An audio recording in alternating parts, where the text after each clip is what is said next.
अस्सलाम वालेकुम बिस्मिल्लाहिर्रहमानिर्रहीम। आज हम इस वीडियो में बताएंगे कि आप पोलैंड की जो वीज़ा होता है उसके लिए क्या क्या डॉक्यूमेंट रिक्वायर्ड है।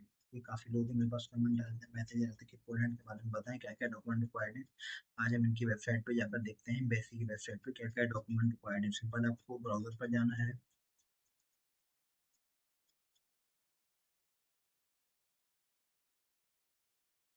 ब्राउज़र पे सिंपल जाने के बाद हम यहाँ पे गूगल पर आ जाए। यहाँ पर लिखें Poland visa document required Pakistan, just आप सिंपल ये लिख देंगे, ठीक है। तो यहाँ पे देखिए पहली ही इनकी वेबसाइट आपकी, ठीक है। ये लिखा www.gov.pl back Pakistan underscore EN। तो सी टाइप शेंगन वीज़ा है। पोलैंड भी शेंगन कंट्री है, तो उसके लिए भी शेंगन वीज़े वाले डॉक्यूमेंट रिक्वायर्ड होंगे, पर इसके लिए कुछ थोड़ा सा अगर डिफरेंट हो तो वो हम देख लेते हैं क्या क्या डॉक्यूमेंट रिक्वायर्ड है। सिंपल, ठीक है, ये आपके सामने आ गया। C type Schengen visa, C type visa short visa, short term visa. इसमें टूरिस्ट वीज़ा, बिजनेस के लिए, लॉन्ग टर्म नहीं होता है, ठीक है। तो अब हमें किस पे सिलेक्ट करना है, what documents do I need to submit.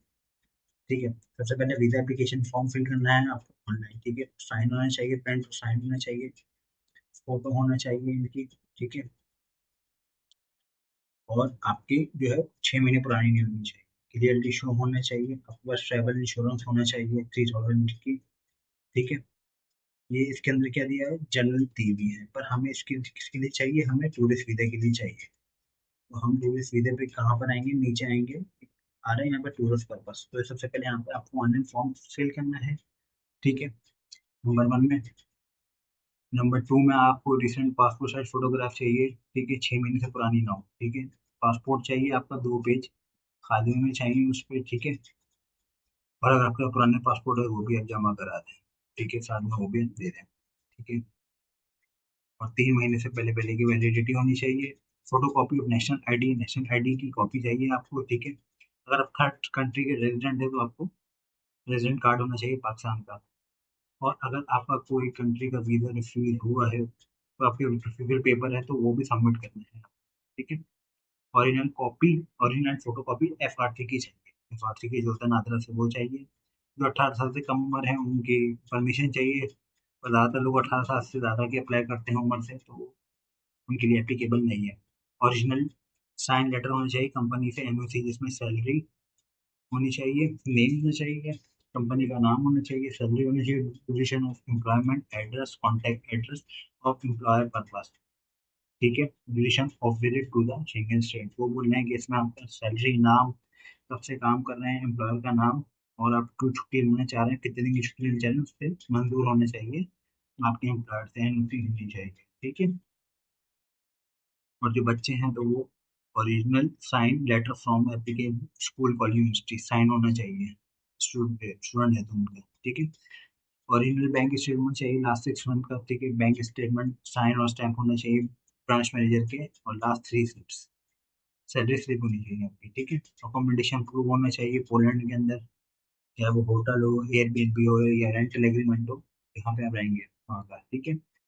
Copy of flight booking both way, आना जाना अप एंड डाउन की दोनों फ्लाइट होनी चाहिए आपकी, आने की और जाने की बुकिंग होनी चाहिए, ठीक है। आपकी डिटेल आइटनरी होनी चाहिए, ठीक है। ट्रैवल आइटनरी इसके अंदर 13.2 डिटेल ट्रैवल आइटनरी इसमें जरूर होनी चाहिए, आपकी जो ट्रैवल प्लान होता है, ठीक है।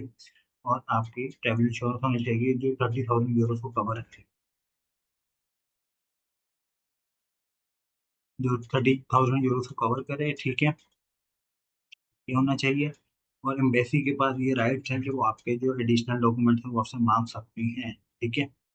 Original passport document no need to be return if copy provided by the applicant, ठीक है, ये बताए गए हैं इनमें। और बाकी ये एडिशनल है, visa minor for should be present, जो छोटे होते हैं उनके लिए, ठीक है।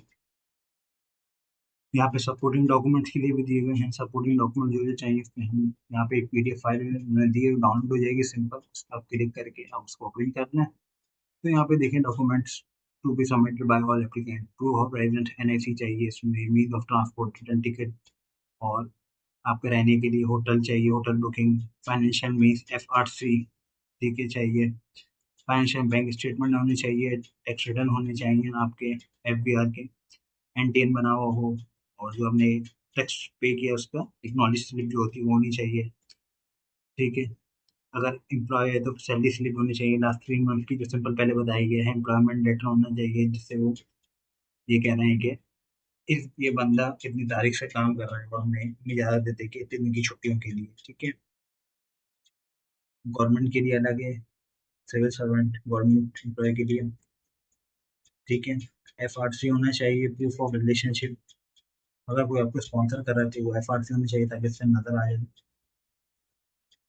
ठीक है। तो ये सारी ये हैं आपके उनसे सपोर्टिंग डॉक्यूमेंट्स, और ये डॉक्यूमेंट्स आपको लाजमी चाहिए, सिंपल।